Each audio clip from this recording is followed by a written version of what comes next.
Mushroom coffee పొడి చాలా టేస్టీగా ఉంటుంది, మీరు కూడా ట్రై చేయండి. ఇప్పుడు నేను చేసి చూపిస్తున్నాను చూడండి. ఇప్పుడు నేను మష్రూమ్ కాఫీ ఎలా చేయాలో చూపిస్తాను చూడండి. అక్కడ వాటర్ బాయిల్ చేశాను. ఇప్పుడు నేను మష్రూమ్ కాఫీ చేసి చూపిస్తాను చూడండి. ఇప్పుడు ఒక కప్లో బాయిల్ వాటర్ వేస్తున్నాను చూడండి.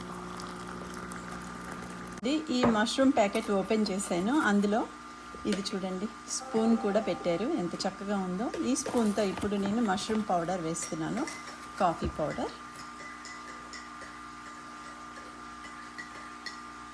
ఇంకొంచెం కూడా వేసుకోవాలి. స్వీట్ కావాలి కాబట్టి నేను కొంచెం బెల్లం పౌడర్ వేస్తున్నాను. దీన్ని శుభ్రంగా ఇలా కలుపుకోవాలి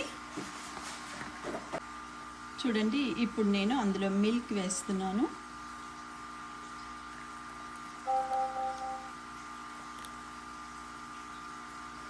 అంతే, మష్రూమ్ కాఫీ రెడీ అయిపోయింది. మిల్క్ ఇష్టం లేకపోయినా కూడా వేసుకోకపోయినా పర్వాలేదు, కానీ నాకు మిల్క్ వేసుకొని తాగడమే ఇష్టము. అందుకని నేను మష్రూమ్ కాఫీ ఇలా చేస్తున్నాను అనమాట.